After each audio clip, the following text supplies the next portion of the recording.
Boa tarde a todos e a todas Tarde. que estão nos Boa assistindo. tarde. Essa é mais uma live da ADUF. O tema de hoje, que é um tema tão urgente de ser amplamente debatido nesse período de isolamento social, e ainda mais nessa semana que a gente está tendo aqui na Universidade Federal Fluminense, é pandemia e ensino remoto nas universidades. A gente já teve uma live anterior sobre ensino à distância. Para quem quiser assistir, está disponível aqui no Facebook da DUF.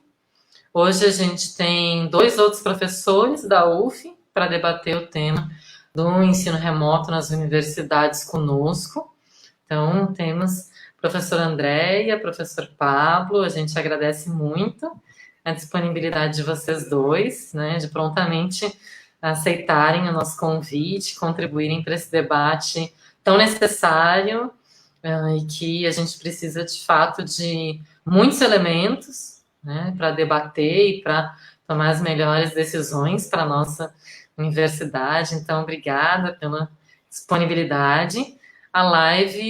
Nessa live, Pablo e Andréia vão fazer uma fala inicial de 15 a 20 minutos, e aí depois a gente vai abrir para comentários, questões, que vocês já podem ir fazendo aqui nos comentários desse post da live no nosso Facebook.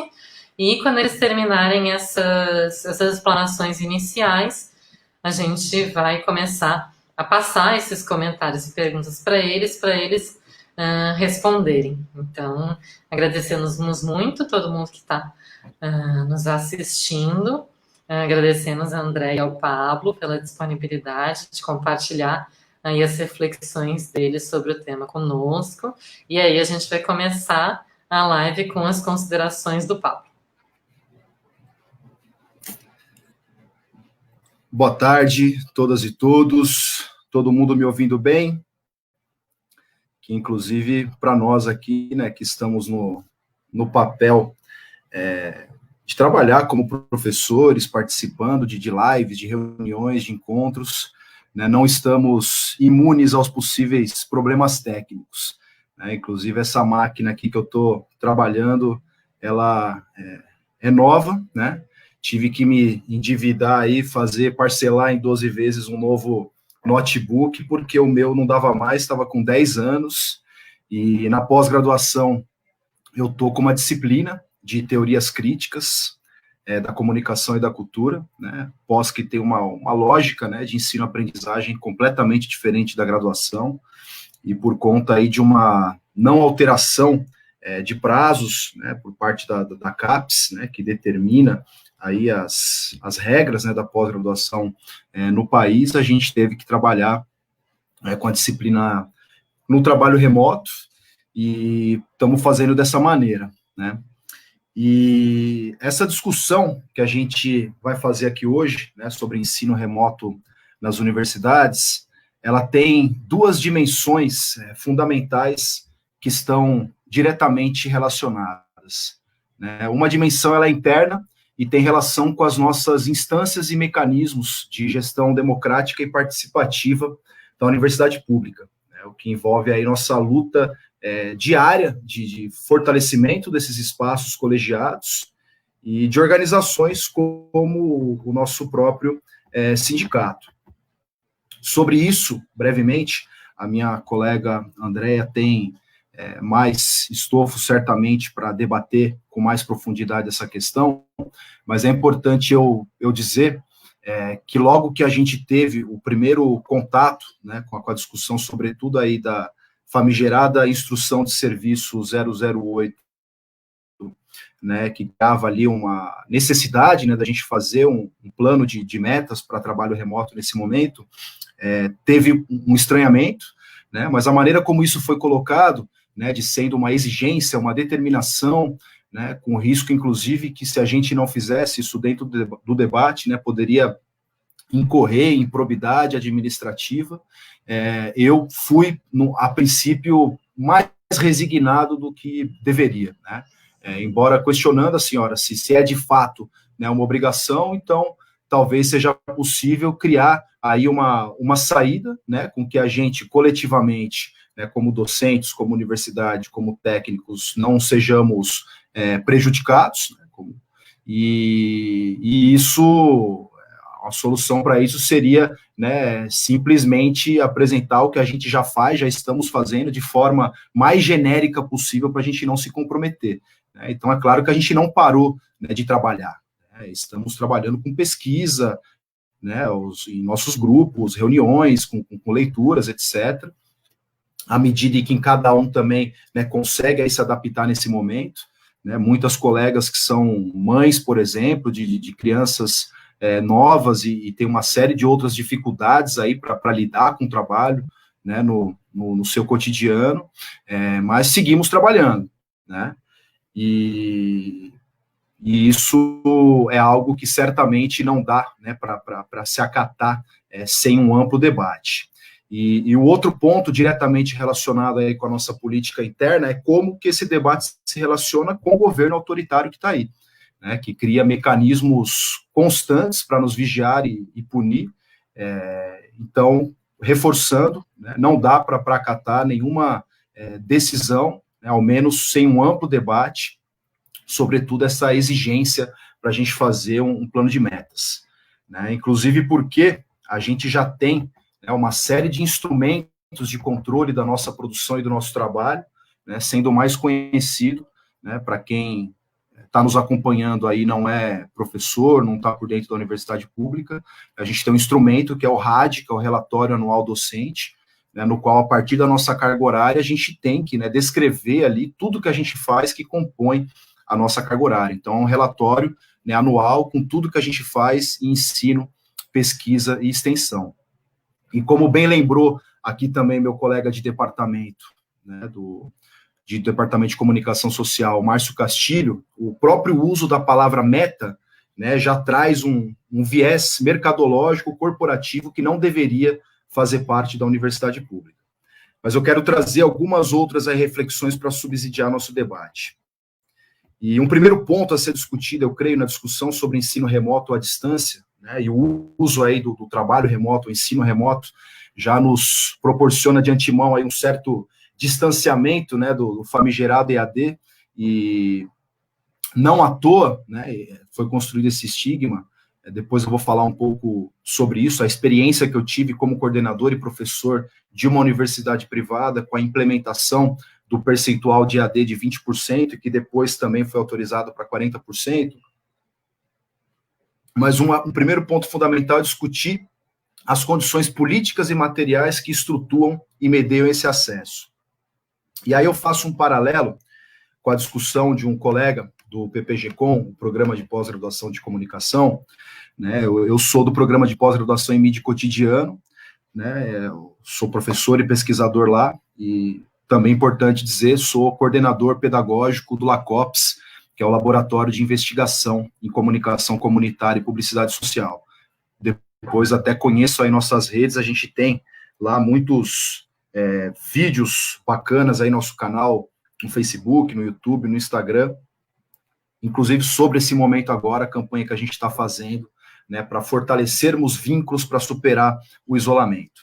Mas esse colega do PPG-Com, que é o Afonso Albuquerque, ele faz um artigo dele de 2018, chamado A Comunicação Política Depois do Golpe, Notas para uma Agenda de Pesquisa, uma reflexão crítica importante sobre a influência de agendas politicamente originadas nos Estados Unidos, né, o que é ainda mais perceptível no campo da comunicação, na nossa produção científica, né? Então, um desses agentes, para citar um, por exemplo, entre governos, né, think tanks, organizações diversas, né, um que tem muita influência na produção científica em comunicação e política é a ONG Transparência Internacional. Ela foi fundada em 93 e tem íntimas relações com o Banco Mundial, né? Inclusive, ex-diretores do banco estão entre os seus fundadores. Então, em geral, a conclusão do artigo, que eu estou fazendo esse paralelo aqui, é que pesquisas sobre a accountability, por exemplo, né, mecanismos de regulação da democracia, né, inclusive de participação na democracia, entre outros possíveis mecanismos, digitais ou não, né, para o para o aperfeiçoamento da democracia, eles fariam sentido em um contexto de funcionamento democrático das instituições, né, o que a gente não tem desde o golpe midiático, jurídico e parlamentar que depôs a Dilma em 2016. Então, esse é o primeiro ponto que eu quero destacar. Como é que a gente pode discutir alternativas de ensino, né, ou mais especificamente, a adoção aí do trabalho remoto num contexto de exceção, né, e um governo comandado, né, por militares, em que ciência e, sobretudo, educação pública, nós somos alvos constantes, né? Então, entre os riscos aí de adoção do trabalho remoto, a gente tem uma situação, por exemplo, em que o que seria alternativo agora pode se tornar regra, né? Então, uma possível justificativa de redução de gastos, o que está acontecendo agora, né, veio à pauta novamente hoje, o corte, né, aliás, o congelamento, né, dos salários dos servidores públicos até 2021. Então, com essa justificativa de redução, né, de gastos, a gente teria que adotar obrigatoriamente o EAD como modalidade de ensino, o que aconteceu nas universidades privadas, como eu mencionei, né? Eu, durante 7 anos, eu fui professor e coordenador do curso de comunicação social na Uninove, que é uma das maiores universidades privadas do país, né? Tem 5 campi em São Paulo, mais de 100 mil alunos, e eu acompanhei isso de dentro, porque até um dos debates que a gente teve aqui no início, de adoção ou não do EAD, tinha relação com o projeto pedagógico do curso, né? E a maioria aqui dos nossos cursos, no caso, especificamente da comunicação, não prevê o EAD, né? E lá eu, como coordenador, participei da mudança do projeto pedagógico do curso para adoção de 20% do ensino à distância, né? E o resultado pedagógico foi trágico, assim, né? Os alunos odiaram, até porque tinham 5 dias, né, de aulas na semana presenciais, passaram a ter somente 3,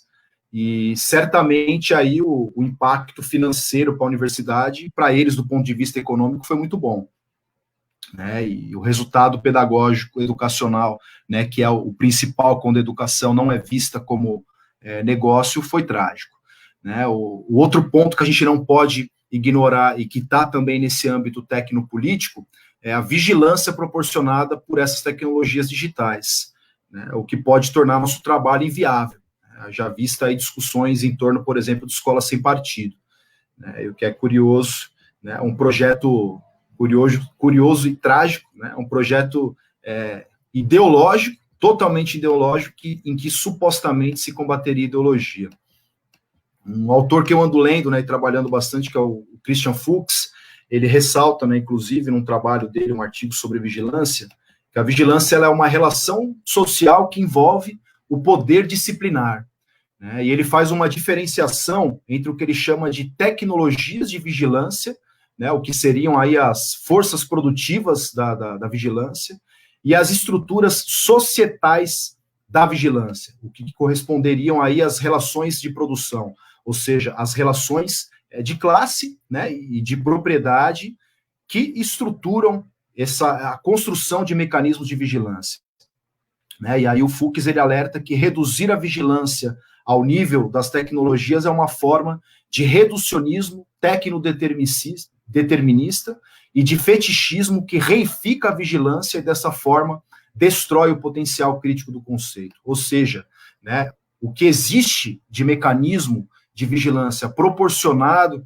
aí pelo avanço das tecnologias digitais, isso serve, sobretudo, a interesses que envolvem o poder econômico e o poder político, né? Então, estamos sob constante vigilância, né, por conta do que temos hoje como estrutura econômica e como poder político nesse contexto sócio-histórico. O outro paralelo que eu quero fazer com essa reflexão inicial do artigo que eu mencionei diz respeito às condições materiais de acesso, né? E aí entra outra pergunta, né? Assim, faz sentido a gente discutir metodologias e tecnologias de ensino-aprendizagem num contexto sócio-histórico em que o acesso à internet, às tecnologias, é extremamente desigual? E aí, só alguns dados rápidos, né? Saiu a pesquisa nacional por amostra de domicílios, né? O PNAD contínua, foi divulgado há menos de um mês, no dia 29 de abril, pelo IBGE. Essa pesquisa mostra que uma em cada 4 pessoas no Brasil não tem acesso à internet. Em números totais, isso representa 46 milhões de brasileiros que não acessam a rede. Tá? Os dados, eles são referentes aos 3 últimos meses de 2018 e mostram também que o percentual de acesso dos brasileiros à internet aumentou, né, de 2017 para 2018, de 69,8% para 74,7%, mas 25,3% ainda estão sem acesso. Né? Nas áreas rurais, esse número ainda é maior, passa dos 50%. E as justificativas, né, para isso, também tem um ponto importante, que é uma dimensão pedagógica que eu também quero enfatizar, é que 41,6% dos que não acessam dizem que o motivo é não saber usar. Então, assim, né, a gente tem pesquisas importantes de pesquisadores sérios que abordam metodologias, né, de ensino-aprendizagem com a adoção de tecnologias digitais. Né, mas há desafios, né, tecnopolíticos e ético-políticos que precedem esse debate e que medeiam esse debate. Então, isso é determinante para a gente conversar sobre isso. O que envolve um outro aspecto que eu quero trazer também, que é o fetiche que existe com a tecnologia. Né? Como se a tecnologia sozinha pudesse resolver tudo. Né? Então, isso, inclusive, na área da educação, muitas vezes aparece. Né? Então, você usar, né, um projetor super tecnológico, você, né, usar um aparelho celular numa aula, isso resolvesse os problemas pedagógicos, né, de ensino-aprendizagem que a gente tem. Né? E é importante afirmar que a inclusão digital ela também não se resume ao acesso às tecnologias, tem uma dimensão pedagógica. Né? E aí eu trago outra contribuição teórica que eu creio que é importante, dos colegas do IBICT, né, o Instituto Brasileiro de Informação, Ciência e Tecnologia, que fica aqui no Rio, sobretudo aí os colegas Arthur Bezerra e o Marco Schneider. Eles têm uma área de estudos chamada competência crítica em informação. Na área da comunicação, a gente tem, né, algo parecido, que é a literacia midiática, que é um nome que eu não gosto muito, né, uma adaptação aí do inglês, de media literacy, né, e tem a leitura crítica da mídia, que eu prefiro até por enfatizar aí a dimensão crítica da leitura da mídia. E na abordagem deles de competência crítica e informação, há essa ênfase na teoria crítica, nas ciências sociais, na informação e na educação, como meio para superar esse momento que a gente vive, né, de desinformação. Né? Então, são mostrados caminhos críticos e reflexivos para usar a informação de maneira crítica. Né? Então, desde questões simples que podem fazer uma grande diferença, ou seja, você recebeu, né, um determinado conteúdo, né, por WhatsApp. Né? Qual que é a fonte desse conteúdo, né? Qual que é a autoridade, a legitimidade dessa fonte, né? Que uso político, social, cultural pode ser feito dessa informação? O que essa informação te importa e faz sentido na sua vida? Então, são algumas questões aí, né, gerais que envolvem a dimensão da competência crítica em informação.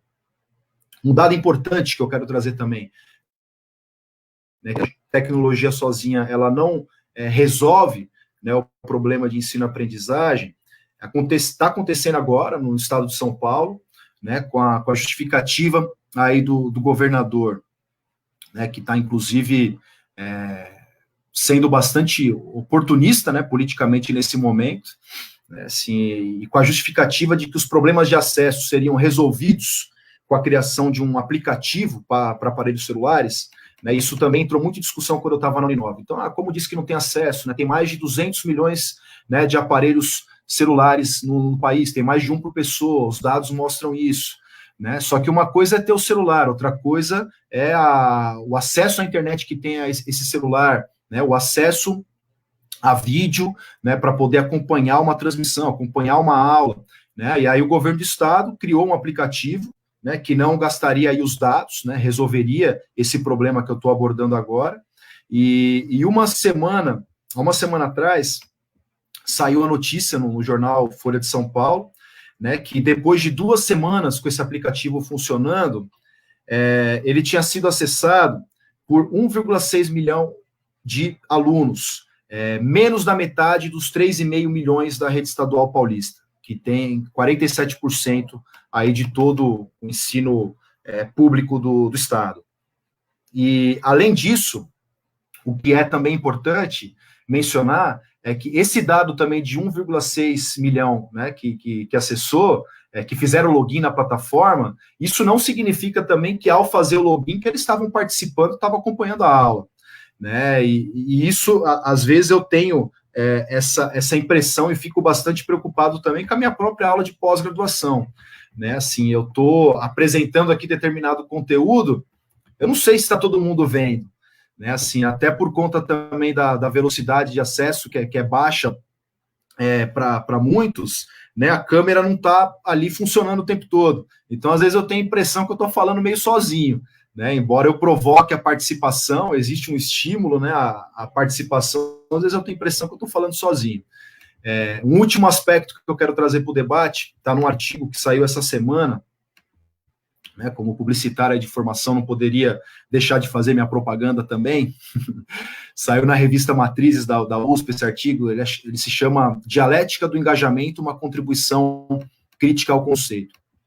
E isso traz uma questão que eu acho que é também muito perigosa, que é a maneira como sorrateiramente há um processo de uniformização discursiva conforme a ideologia capitalista, ela é objetificada, né, ela é concretizada na linguagem e no mundo do trabalho e da educação, né? E eu creio que essa é uma das formas mais perversas que a gente tem de privatização e que ocorre por meio da captura do conhecimento e da palavra pelo capital, né? Então, uma palavra como engajamento, que é o meu foco nesse artigo, né, que etimologicamente, ou seja, a raiz da palavra, né, o sentido da palavra, ela significa ter compromisso com algo, né, ser comprometido com algo.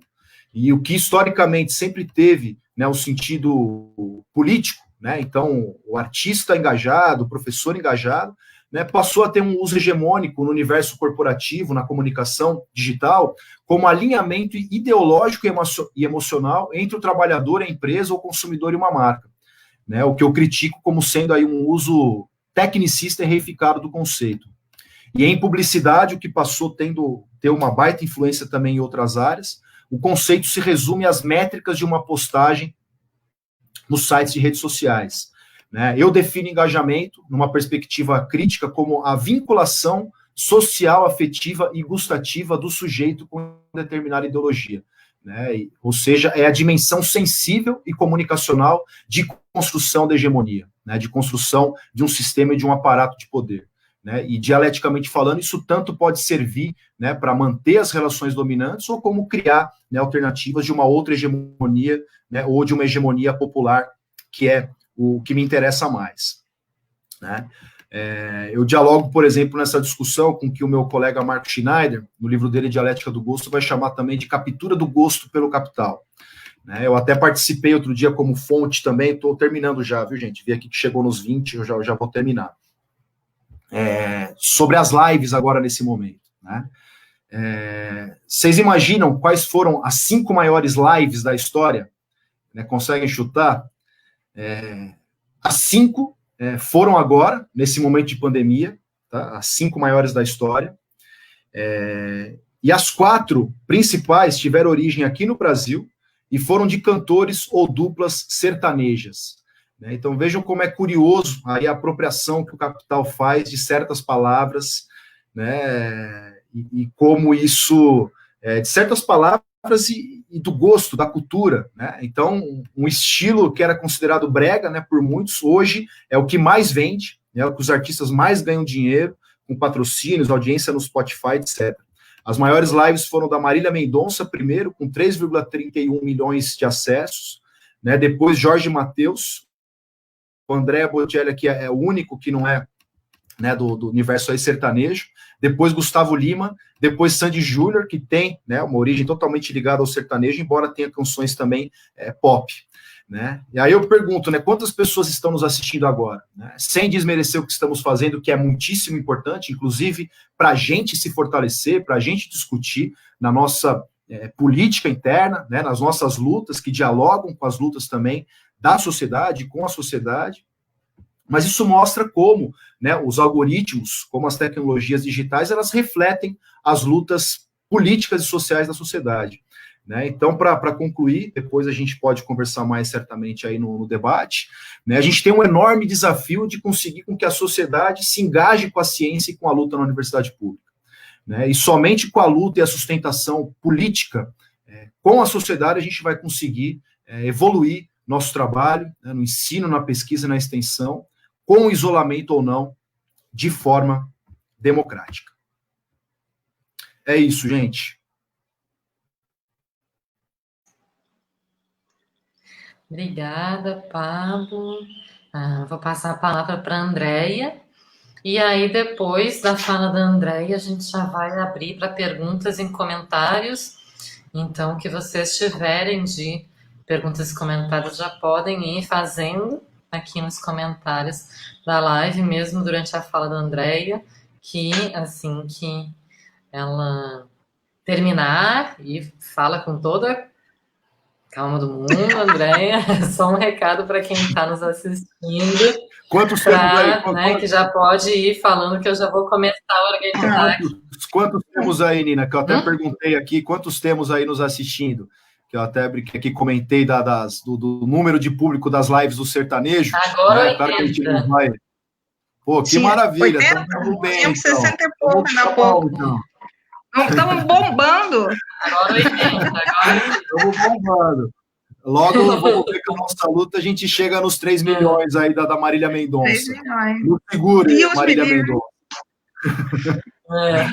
Eu odeio sertanejo, ainda mais esse Andréia, te passo a palavra e aí depois a gente volta.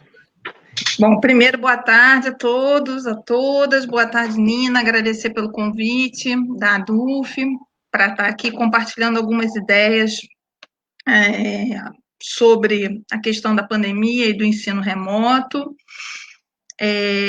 Eu queria, detesto falar para a câmera, tá, gente? É uma dificuldade enorme aqui. Mas, enfim, vamos lá. Eu queria trazer 2 pontos que eu acho que são essenciais para a gente compreender o que está em jogo nessa tentativa de implementação disso que está sendo chamado de ensino remoto, né? A primeira é uma ideia que eu acho fundamental e que é trabalhada, por exemplo, pela Naomi Klein naquele livro A Doutrina do Choque, que não existe nenhuma novidade no fato de que determinados desastres ou são produzidos como esses, desastres naturais ou desastres socioambientais, né, ou desastres na ordem da saúde pública, são tomados como configurando tempos extraordinários e que servem para instaurar um conjunto de medidas que são extremamente perversas, né, para uma parcela significativa da população ou para o conjunto da classe trabalhadora, né? A experiência da ditadura no Chile foi uma experiência desse tipo, né? Da ditadura neoliberal chilena foi uma experiência desse tipo, mas não é, de certa maneira, nenhuma novidade, né, de que na lógica do capitalismo, o capitalismo instaura, né, tempos extraordinários como uma espécie de ocasião propícia para instaurar medidas de exceção. Medidas de exceção essas que se tornam, né, o novo normal, né?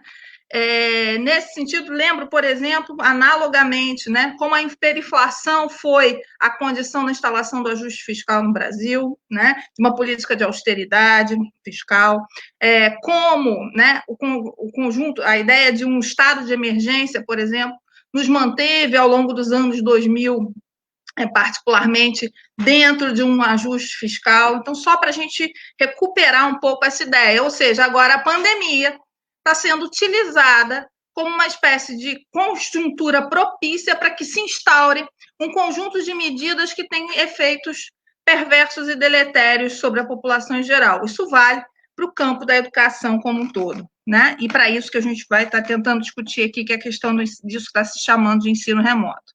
Segundo elemento é o modo pelo qual está se produzindo um discurso que falsifica a realidade. Porque é muito curioso que no discurso da gestão superior das instituições públicas de educação superior está aparecendo aí uma matriz na qual o remoto o ensino remoto seria diferente de educação à distância, né?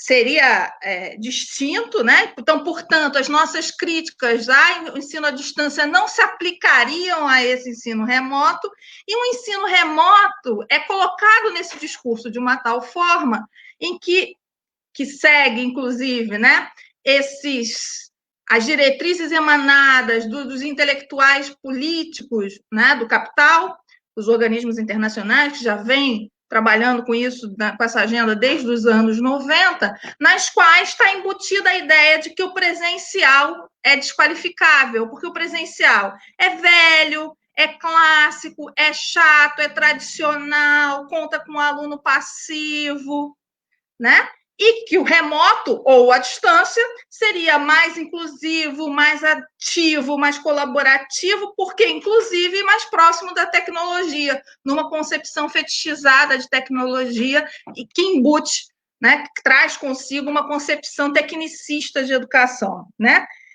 Esse discurso vai apagando e velando alguns elementos que eu acho que tem que estar na nossa...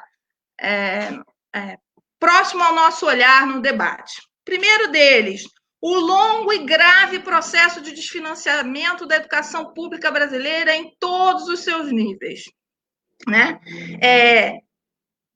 Que vem aprofundando um processo que a gente chama, alguns autores chamam de dualidade escolar, que é a produção da escola, da desigualdade, né? Como a desigualdade social engendra uma desigualdade educacional, excluindo da escola, criando uma escola diferenciada para os ricos e uma escola diferente, e uma outra escola para os pobres, a escola pública hoje para os pobres e a escola privada para os ricos, nos níveis, né, no nível básico e médio, e nas universidades invertendo esse processo, mas também reproduzindo isso por dentro das nossas instituições, essa desigualdade por dentro das nossas instituições. Acho que isso a gente não pode tirar, né, do nosso campo de visão. E aí toda essa discussão que o Pablo já fez sobre acesso é uma discussão extremamente relevante, embora, no meu entendimento, acesso à educação é muito mais do que o acesso à tecnologia que permite, né, a essa mediação tecnológica. Não adianta, para resolver o problema, achar que para resolver o problema da desigualdade, basta fornecer conexão. Da desigualdade educacional, basta fornecer conexão. Basta fornecer o chip, como tem acontecido nas redes estaduais, nas redes públicas. E o descalabro que está sendo esse processo, né? Então, acho que não é suficiente. Acessar a educação é acessar, ter condição de perceber, de pensar, de memorizar. A lógica remota introduz, por exemplo, todo um outro regime de atenção que é diferente daquela presencial e que é necessário para que o processo educacional, que é muito mais do que simplesmente transmissão de informação, possa acontecer. Então, acho que essa é uma questão. A outra questão é que a gente tem que entender que a gente está diante de um cenário muito grave do que alguns autores têm chamado de comodificação da educação. É mais do que simplesmente transformar a educação em mercadoria, é dar ao processo educacional um caráter, uma linguagem, uma lógica mercantil. Dentro dessa ideia, um ponto fundamental é a transformação, a substituição do trabalho vivo pelo trabalho morto que o capital opera, principalmente num contexto de automatização e da lógica do Big Data e da inteligência artificial, da chamada inteligência artificial.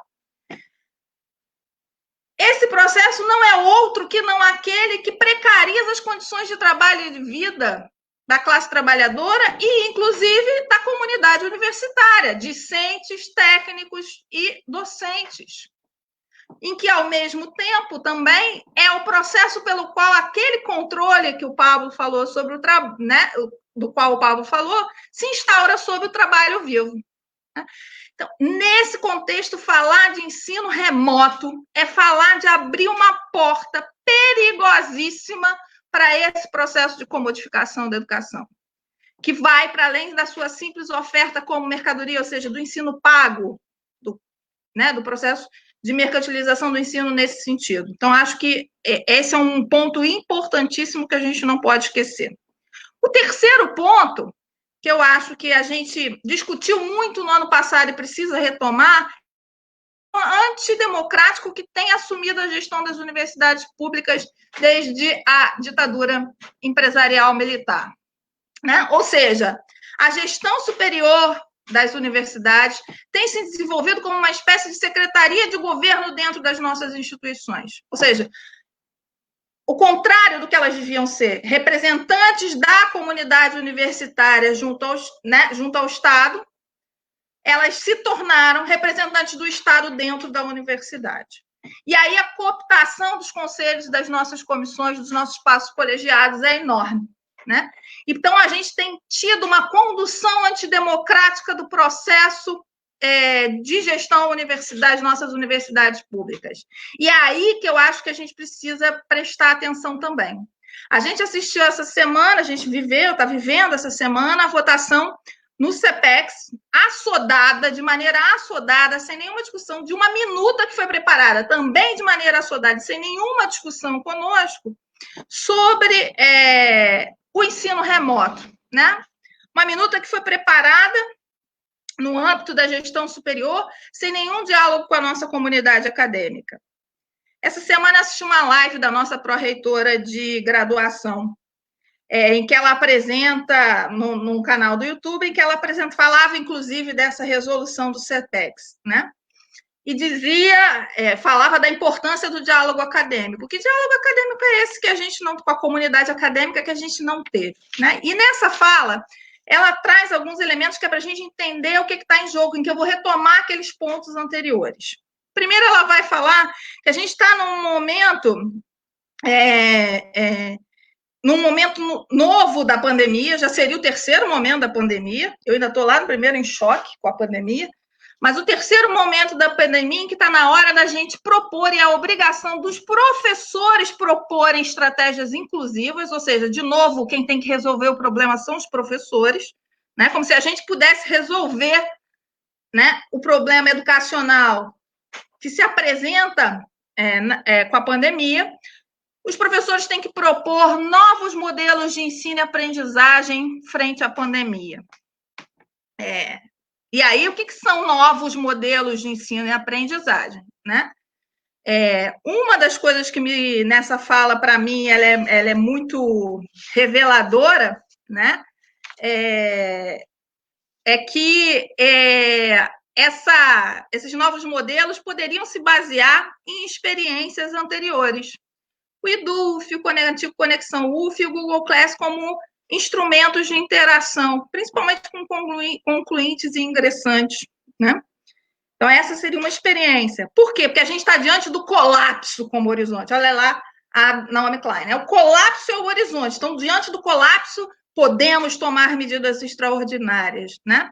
E que implantam aquilo contra o que a gente sempre lutou, porque o nosso projeto de educação superior é um projeto que atende a demanda da sociedade, não no sentido da certificação em massa, da diplomação, mas que disputa um projeto de formação humana, profissional, a construção do pensamento crítico, que é um elemento fundamental desse projeto. Então, ela vai mostrar esse colapso como horizonte e vai falar de que ações, né, podem ser desenvolvidas. E aí ela cita esse mapeamento que a reitoria estaria fazendo da questão do acesso tecnológico. Primeira coisa que me surpreende é que esse mapeamento não existe ainda, já devia existir.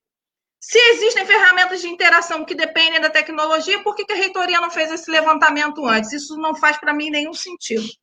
Segundo, mapeamento não é pesquisa, não é estudo, né? E nem substitui a discussão coletiva sobre o que quais são as consequências, o que seria esse ensino remoto. Então, isso já é um outro problema. Mapeamento é um passo do estudo. E eu quero saber o que a gente vai fazer com um aluno que não tem condição de responder ao mapeamento, que não vai responder ao mapeamento porque não pode. Que retrato esse mapeamento apresenta para a gente em relação aos nossos alunos? Porque o problema não são as condições tecnológicas só do acesso, são as condições sociais do acesso. Vamos lembrar que a gente está num contexto de exceção na qual as pessoas estão sobrecarregadas. Ela mesma traz números nessa live que provam isso, né? E provam aquilo que algumas pessoas já estão aqui dizendo. Primeiro, só 10% das mães na graduação está conseguindo trabalhar nesse período, segundo o Parenting Science. E, ao mesmo tempo, ela diz que os professores que estão tentando contato com os alunos pelo Google Classroom, instância de controle, de recolhimento de informação, né, inclusive, não estão dando retorno a esses professores. Bom, essas já são boas pistas para informar um pouco esse mapeamento. Mas o que ela apresenta de mais assustador nessa live, para mim, é a ideia de que a gente precisa não usar erradamente as palavras, porque remoto não é a distância. Bom, remoto só pode ser a distância. Controle remoto, né? Então, ou seja, remoto virou um eufemismo para chancelar aquilo que é uma proposta de educação à distância num suposto contexto de emergência de colapso, né? Que justificaria, né? O problema não é que a gente não está no contexto de emergência de colapso, é que esse contexto justificaria a implementação dessas medidas. E qual é o modelo desse ensino remoto? São as atividades, é aquilo que constitui o regime especial de aprendizagem. Esse é o modelo que ela toma, inclusive fazendo muitos elogios a esse modelo, pela elaboração de exercícios e atividades domiciliares.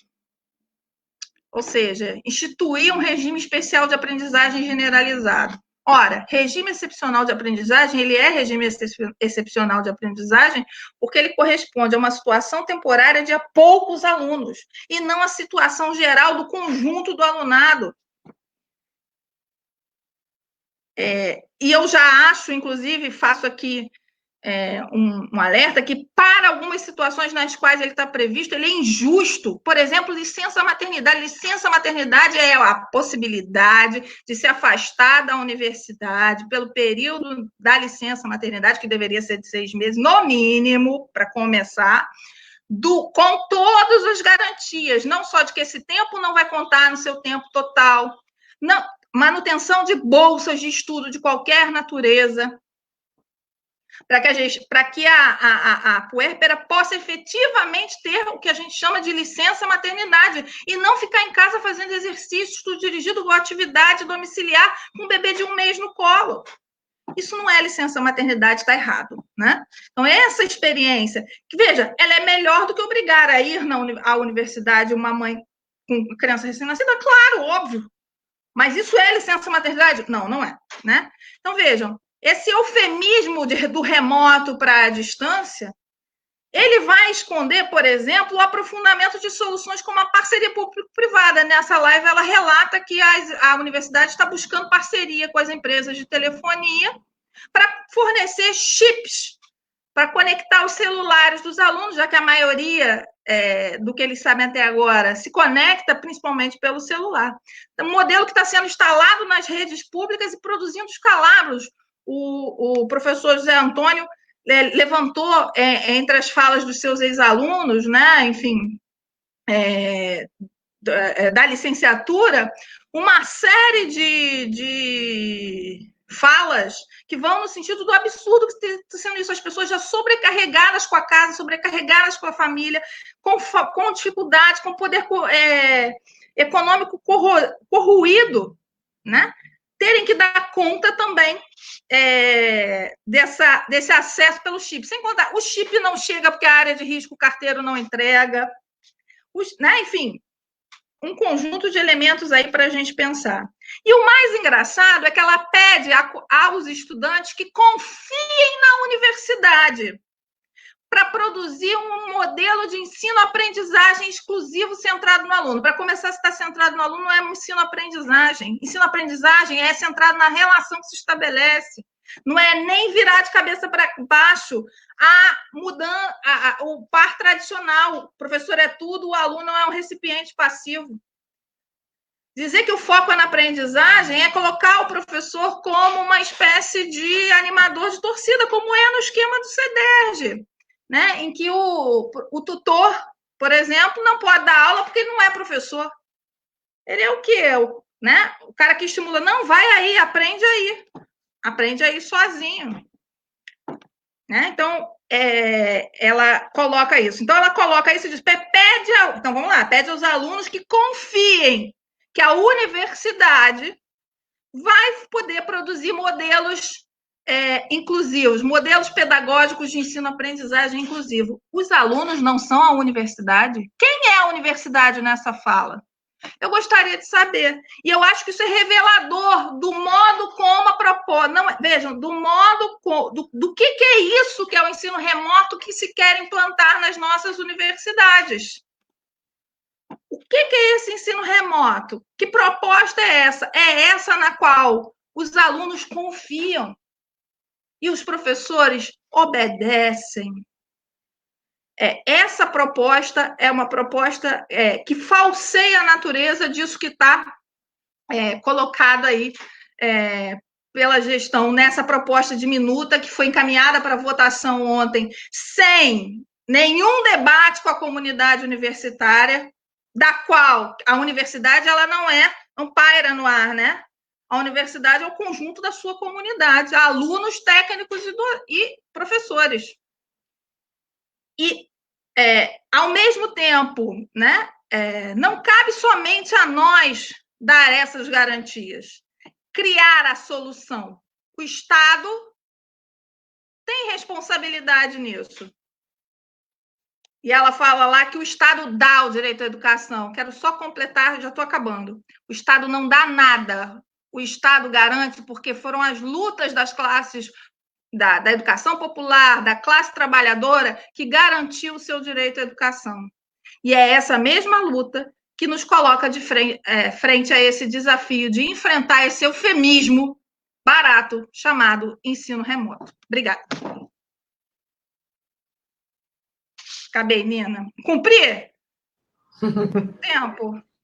Não marquei o tempo de vocês, gente, que eu fiquei prestando atenção na fala, confesso. Uma vergonha, eu prometi que nem a do Pablo, eu sei quanto é que durou. Mas estou vendo aqui pelo tempo que a gente tem de live que vocês não passaram, mas não passaram muito. Não muito. Então, gente, vamos para as primeiras perguntas, né? Lembrando que quem tiver pergunta, quiser que André e Pablo comentem mais alguma coisa para postar aqui nos comentários que eu repasso para eles. Pablo, eu queria te pedir para aprofundar um pouco mais a discussão da esfera pública, né? Sei que é uma discussão que tu tem aí como essa questão de esfera pública e educação, né? E o ensino remoto, né? Como é que fica? E, Andréia, a gente tem um pedido aqui para tu falar mais sobre o CEDERJ. Uhum. Então,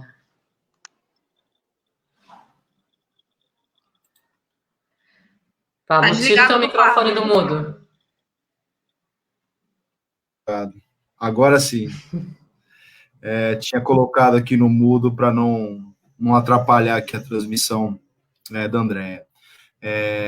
Esse debate ele tem, né, uma história importante na filosofia, nas ciências sociais, na comunicação, e originalmente eu creio que com Habermas, né, que vem inclusive já com uma compreensão, né, de espaço público muito ligado à emergência, né, da burguesia como classe, e ao mesmo tempo há uma ausência de reflexão sobre a luta de classes na concepção dele de espaço público. Na área da comunicação tem um autor importante que é o Thompson, ele vai falar que com o desenvolvimento da mídia, né, há uma ampliação e uma visibilidade diferente daquilo que é público e daquilo que é interesse público, né? Então, na própria relação, né, com a política, por exemplo, né, até uma das correntes de estudo também de uma área hoje importante da comunicação, que é a mediatização, né, um dos primeiros estudos mostram como, né, alguns políticos começaram a se posicionar e falar,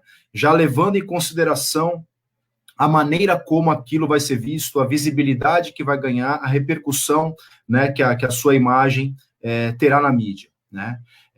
E eu creio que um ponto importante para a gente discutir com relação a isso, e a ideia e a proposta, né, de trabalho ou educação remotos, né, e como bem a Andrea disse, né, um eufemismo aí perverso, né, para querer nos entubar isso, né, eu creio que na relação de ensino-aprendizagem, né, e que numa perspectiva freiriana, né, que eu trabalho, está totalmente voltada para a comunicação, né, o Paulo Freire tem uma passagem importante, né, do livro Extensão ou Comunicação, que ele escreveu quando estava exilado no Chile, né, a primeira publicação é do final dos anos 70, 77, ele fala assim, né, educação é comunicação, na medida em que não é transferência de saber, é o encontro de interlocutores em busca da significação do significado, né, ou seja, é uma relação, entre outra terminologia dele, né, educador,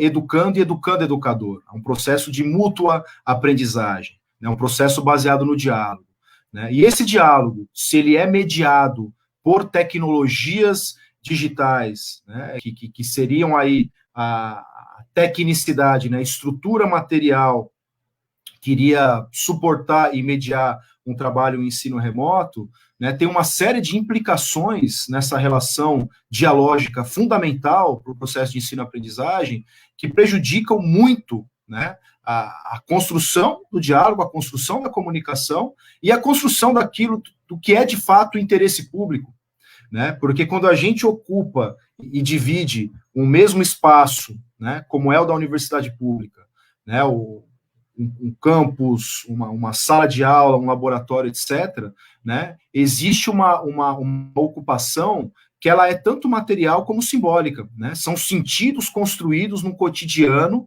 né, de relação, né, entre colegas, né, de relação entre os estudantes, né, dos estudantes com os docentes, com os técnicos, ou seja, a gente constrói uma rede, né, de sociabilidade cotidiana que constrói continuamente uma discussão, um debate, um entendimento sobre o que é público, sobre o que é interesse público, né? E se a gente permite, né, que essa relação ela passe a ser mediada por cada um no seu lugar e a gente se comunique por tecnologias, isso tem uma série de implicações, algumas eu mencionei, né? Então essas tecnologias elas não são assépticas, né? Elas são construídas com interesse. Né? Então, as empresas e as marcas mais valiosas do mundo hoje são as empresas ligadas a esse segmento. Né? Então, é Google, é Apple, é Microsoft, né? É Amazon, e isso envolve um interesse econômico, político, claro. Né? Então, todo o perigo que existe com relação à vigilância e a própria comunicação em si, né? É completamente diferente você estar numa sala de aula promovendo um debate presencialmente, né? Olhando no olho de cada um, né, discutindo, né, e uma comunicação que acontece aqui por um suporte tecnológico, né, e como o André também falou, tinha comentado também um pouco na minha fala, você vai ter algumas circunstâncias, né, de vida, eu mencionei o que está acontecendo em São Paulo, né, assim, é muito mais ali do que a metade não está acessando ali o aplicativo que o governo proporcionou.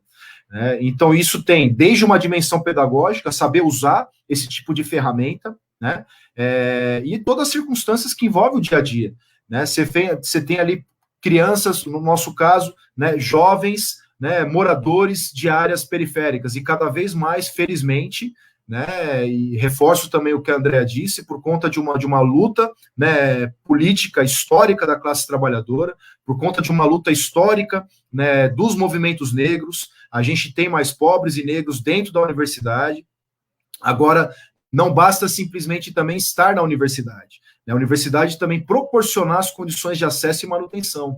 Né? Assim, uma das alunas mais brilhantes que eu tive, por exemplo, né, uma jovem negra moradora da favela da Maré. Né? E ela passou por alguns momentos em que ela não tinha condições, não tinha grana para pagar a condução para ir para a universidade.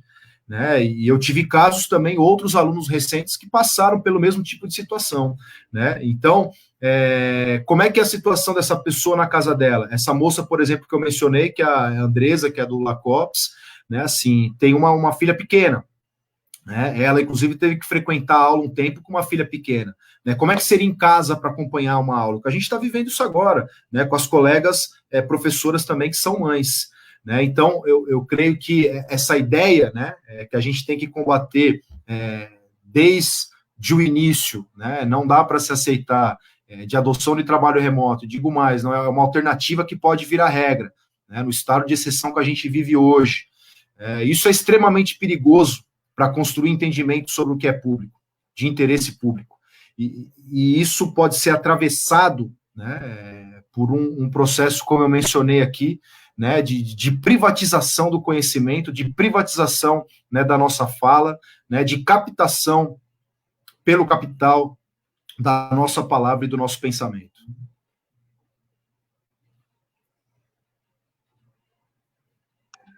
Está me ouvindo? Pediram para falar um pouquinho sobre o CEDERJ, né? Deixa eu situar um pouco. A gente fez, no âmbito da Rede Universitas, que é uma rede de pesquisadores do Brasil inteiro, a qual eu pertenço, né? Que é coordenada hoje pela professora Deise Mancebo, da UERJ, nós fizemos uma pesquisa entre 2012 e 2015 sobre o CEDERJ.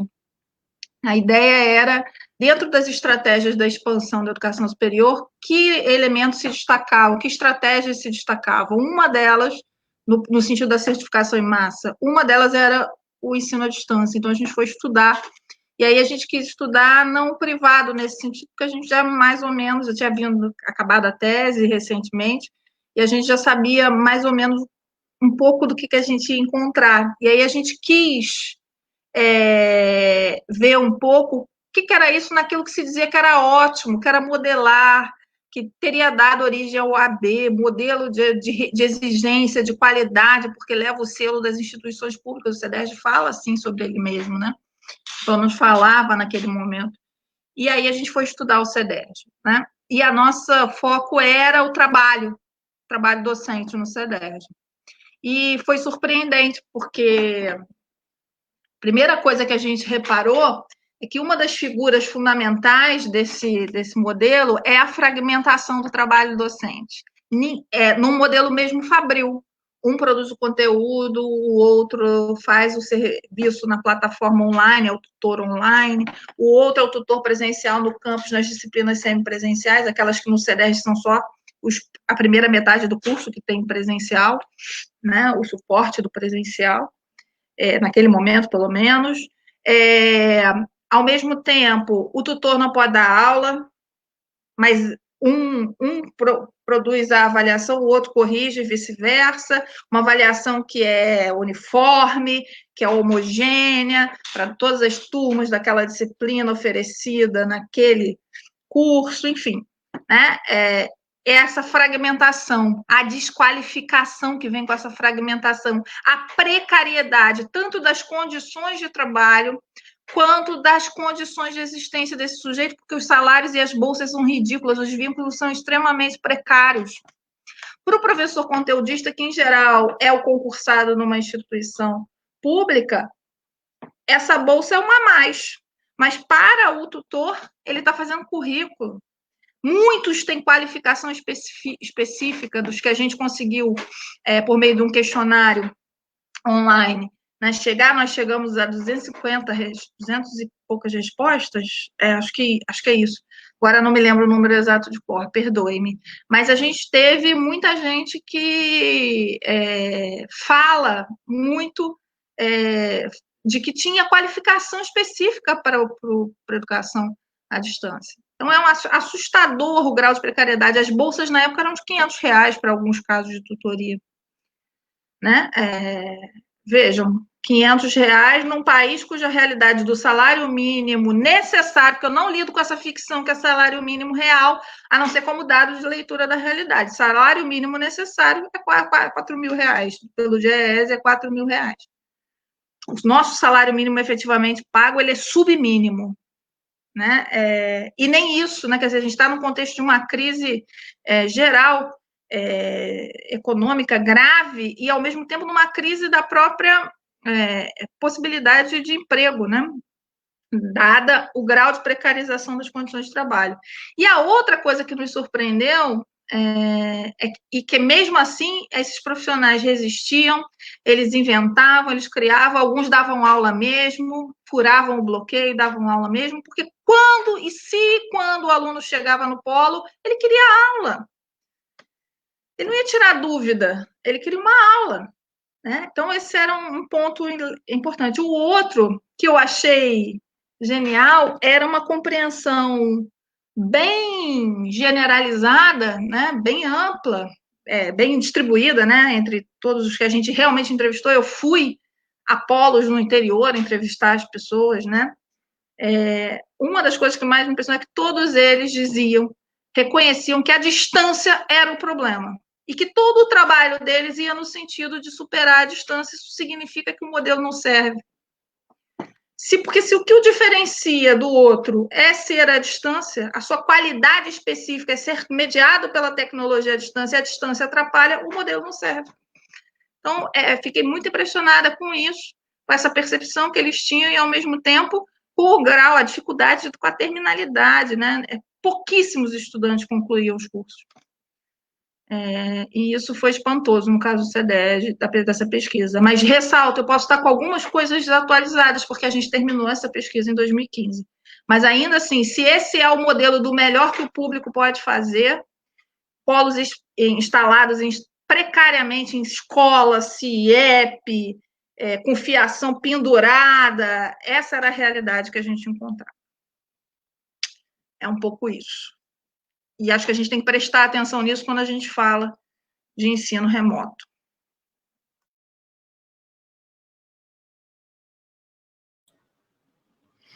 A gente tem uma pergunta aqui que é a seguinte: é possível pensar em um projeto de esquerda que contempla o ensino remoto?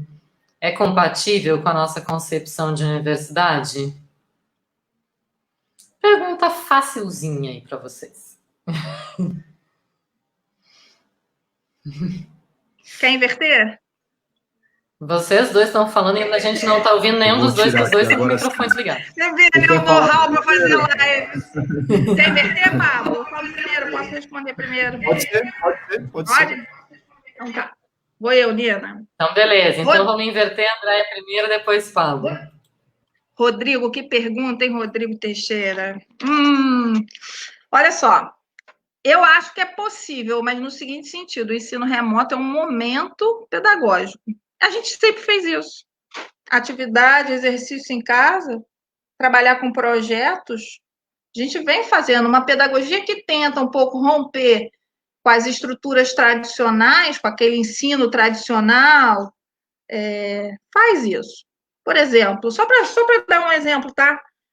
O pessoal da educação do campo trabalha com a pedagogia das alternâncias de tempo entre escola e trabalho, alicerçada, inclusive, numa pedagogia que tem o trabalho como princípio educativo. A gente pode pegar essas experiências para tentar trabalhar alguma coisa que possa fazer parte de um momento remoto do ensino. Mas eu acho que não cabe na nossa concepção, no nosso projeto de educação, uma concepção completamente remota de ensino. Ensino-aprendizagem exige copresença, porque exige a possibilidade de eu me afetar pelo outro. E não só por aquilo que o outro me mostra voluntariamente, mas por aquilo que ele me mostra mesmo sem querer, e que eu só consigo ver de perto. Eu só consigo ver a inquietação do meu aluno que está sentado assistindo aula e não está conseguindo prestar atenção porque ele está com fome e ele não comeu o dia inteiro, porque essa é a minha realidade, a realidade com a qual a gente lida. Eu só consigo ver a inquietação dele ali pertinho do lado dele. Eu só consigo ver o meu aluno trabalhador que não está entendendo a aula porque ele está muito cansado, e aí poder mudar de chave, mudar de lógica, mudar a dinâmica, enfim, quando eu consigo ver que esse aluno está cansado. Então, o que a gente pode pensar em termos de remoto, a partir de algumas experiências? Eu citei a das alternâncias, porque conheço um pouco, mas a gente pode pensar outras. O remoto pode ser um momento da lógica presencial, mas ele não substitui o ensino presencial. Sabe por quê? Ensinar e aprender é se transformar. Não é adquirir informação que pode ser disponibilizada online. É uma outra coisa. E essa outra coisa exige a construção de uma relação pedagógica. Por isso que o remoto ele vem resolver um problema. Ele vem resolver o problema de como a gente faz manter um fluxo. Vejam, olha a lógica, como a gente mantém um certo fluxo de normalidade numa situação que não está nada normal. A gente precisa pensar alternativas? Precisa ter proposta? Precisa. Não tem todas, obviamente não tem uma única proposta para fazer, mas eu acho que a gente precisa construí-la primeiro, debatendo, conversando, ouvindo quem faz isso, quem sabe fazer isso, quem conhece isso, quem pesquisa isso, quem pratica isso. Mas entendo que é um momento do presencial. A gente vai ter que pensar, por exemplo, a alternância, numa turma, alternância de presença, turmas mais esvaziadas, que evitem aglomeração. Agora, nesse momento, o que é salutar? Garantir a vida, deixar as pessoas viverem, né? Ou seja, viverem isso que nós estamos vivendo. Esse modelo de ensino remoto que está sendo proposto, que estava em jogo, por exemplo, nessa resolução do CEPEX, é uma proposta que ela quer resolver um problema que é a demanda temporal da formação normal, da certificação, uma questão pragmática, e não a questão da formação, porque a gente não forma com qualidade à distância. Até essa avaliação louca do MEC consegue captar isso. Essa avaliação feita pelo MEC dos cursos de graduação mostra que a qualidade dos cursos públicos é infinitamente superior à qualidade dos cursos presenciais. E é infinitamente superior porque tem sociabilidade, ensino, pesquisa e extensão, porque tem dedicação exclusiva para isso, e porque tem, apesar do nosso salário, né, também corroído nesse sentido, mas tem também outra coisa que é fundamental, relação pedagógica. De ensino-aprendizagem que foca na relação e na qual todo mundo aprende naquela educação que não é bancária, porque remotamente também se pode reproduzir o bancário. A educação bancária não diz respeito ao meio que a gente usa, a educação bancária diz respeito ao modo como a gente educa, à natureza do processo. Você pode ser bancário online e você pode ser extremamente revolucionário do ponto de vista da metodologia de ensino, nesse sentido. Agora, como é que a gente vai falar de ensino remoto, condição de oferta de ensino remoto, gente, e de adoção de tecnologia na nossa universidade diante do desfinanciamento que a gente vem sofrendo? Eu fico pensando, por exemplo, como já é difícil, às vezes, passar um filme. Na minha unidade, não dá para passar direto da internet. Tem que baixar, tem que ter o DVD, tem que, enfim. E aí? O que a gente vai fazer remoto nesses termos? Nas quais os alunos, por exemplo, ainda me pedem xerox, porque para eles não têm acesso à internet nem no telefone. Então, para eles é melhor tirar xerox. Apesar de que a xerox tem o custo da xerox, eles ainda conseguem, em alguns casos, conseguem acessar, porque não conseguem acessar de pastas digitais. Como é que a gente vai resolver esse problema? Eu acho que Rodrigo, eu acho que a gente pode começar a pensar um pouco por aí. Não acho que tenha um projeto de ensino remoto que caiba no nosso projeto de educação. Eu, particularmente, não acho. Mas acho que há possibilidades.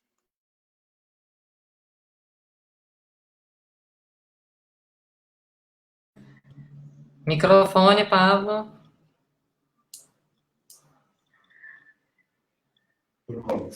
Pronto. Eu concordo com a Andrea e eu acho que a gente tem que ter uma relação crítica com a tecnologia, né? Como que a gente se relaciona com a tecnologia, qual que é o papel da tecnologia economicamente, socialmente.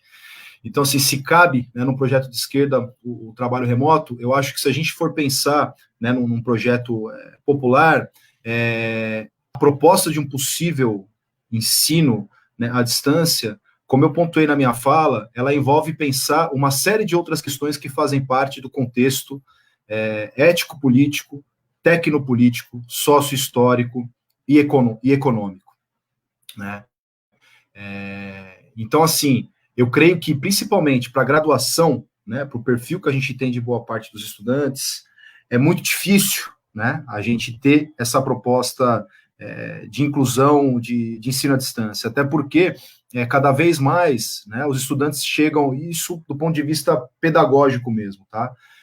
Chegam bastante jovens, né, diretamente aí do ensino médio, com algumas questões, né, de dificuldades que quando é pessoalmente essa relação dialógica, ela é tratada de uma outra maneira, né, a dimensão afetiva, de fato, ali do contato, né, de olhar no olho, né, de ouvir, né, problemas, como eu falei, que existe muitas vezes até de transporte, né, para conseguir chegar até a universidade, para conseguir comprar livro, para conseguir comprar material, né. Então, quais são as condições de acesso e manutenção do estudante na universidade?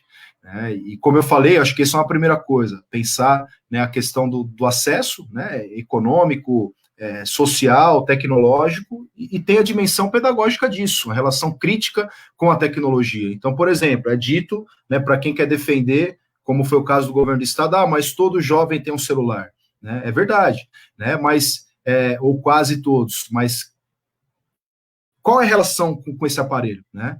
Porque a tecnologia, né, em si, a gente que tem um estudo, um ponto de vista marxista, né, tecnologia, ela transfere, né, valor, ela é fundamental na produção do valor, na produção do trabalho, né, na sociedade. E, a princípio, a tecnologia, né, em si, na própria concepção de trabalho também, né, de Marx, o trabalho ele pode ser criativo, que é fundamental para a nossa construção como humanos, né, a maneira como a gente se relaciona com o mundo material, com a natureza, e o fato do trabalho ser alienado, né, é porque o trabalho ele está, né, subsumido, né, subjugado dentro de um sistema em que o que predomina é a mercadoria, o que predomina é o capital, né? Não precisaria ser necessariamente assim, não é natural ser assim, né? Fazendo um paralelo com a tecnologia, um aparelho celular ele tem potencial para fazer um monte de coisa, né?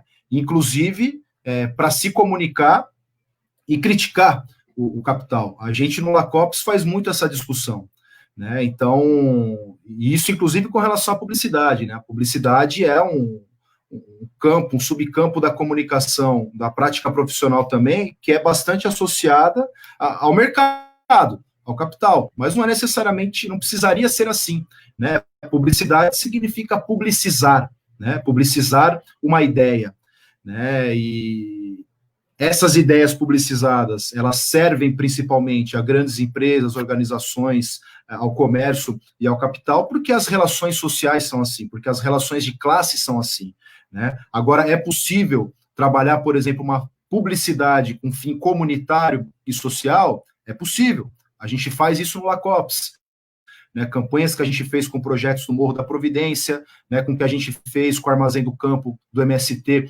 aqui no Rio de Janeiro, né? Ou seja, essas ferramentas, elas têm um potencial também para a transformação, para a comunicação crítica. Agora, estruturalmente na sociedade não é assim que predomina, não é esse o uso hegemônico, né? Então, por exemplo, se for, é possível, né, trabalhar ensino à distância no projeto esquerda, então vamos discutir, né, expropriar os gigantes da tecnologia, por exemplo, né? Discutir um uso social da tecnologia e da comunicação. Isso poderia entrar em debate, né? É claro que eu estou indo num extremo, né? Assim, não há, de fato, muitas condições objetivas e subjetivas para colocar isso em questão, neste momento, né? Mas é possível. Há outros momentos também da formação que eu acho que um ensino à distância ele pode ser mais favorável. Então, eu mencionei, por exemplo, na pós-graduação. Né, na pós-graduação a gente tem trabalhado, né, porque são pessoas que já têm, né, um grau de formação, já tem, a pós-graduação é um trabalho em grande parte autodidata, né, embora o trabalho nosso como professor seja importante, né, cada estudante tem sua pesquisa, tem seu projeto, tem seu objeto, né, então boa parte do trabalho como pesquisador é um trabalho autodidata, embora em mestrado e doutorado eles estejam se formando como pesquisadores, ainda não sejam pesquisadores, mas é muito diferente, né, de alguém que está começando uma graduação. No caso de publicidade, por exemplo, que eu mencionei, você tem algumas disciplinas que são laboratoriais e que são fundamentais, né? Então, o sujeito, por exemplo, aprender a editar um vídeo, né? A aprender a trabalhar com software gráfico, né? Isso são materiais, inclusive, que são caros, né? Assim, é muito difícil conseguir ter isso em casa, ter acesso a isso, né? Fora a coisa mais elementar, né, que é o acesso à internet em casa, que eu comentei, né, anteriormente. Então, tem uma questão do acesso à tecnologia, uma dimensão econômica, social, pedagógica, do uso crítico dessa tecnologia, né, mas eu não acho que, assim, a questão não é demonizar a princípio, né, é o que é coerente se debater nesse momento, né, no momento de pandemia e no momento que está este governo aí. Então, eu falei do artigo do colega, por exemplo, que estava dizendo, né, que não faz sentido debater aperfeiçoamento da democracia, a accountability, no momento de golpe, no momento que a democracia está em crise, né? Então, é difícil discutir, né, EAD também no momento em que o contexto sócio-histórico, a relação com a tecnologia dificulta, né, você ter um uso criativo, você ter um uso progressista, com potencial emancipador das tecnologias digitais. Então, eu acho que tudo que envolve pensar, né, a modalidade, né, tem uma série de outras questões importantes que a gente tem que debater e que são determinantes.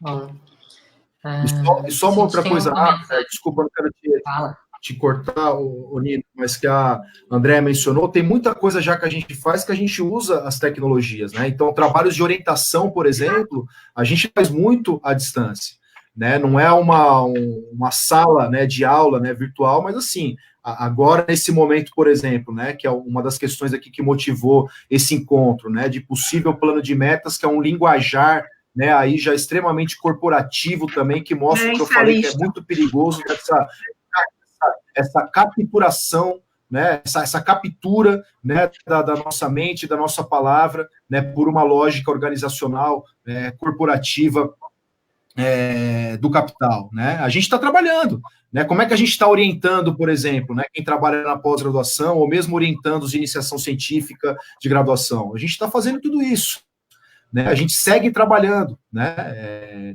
Não dá para dizer normalmente, porque não estamos, né, na graduação, no dia a dia, não estamos no nosso trabalho, né, normal, mas a gente segue trabalhando.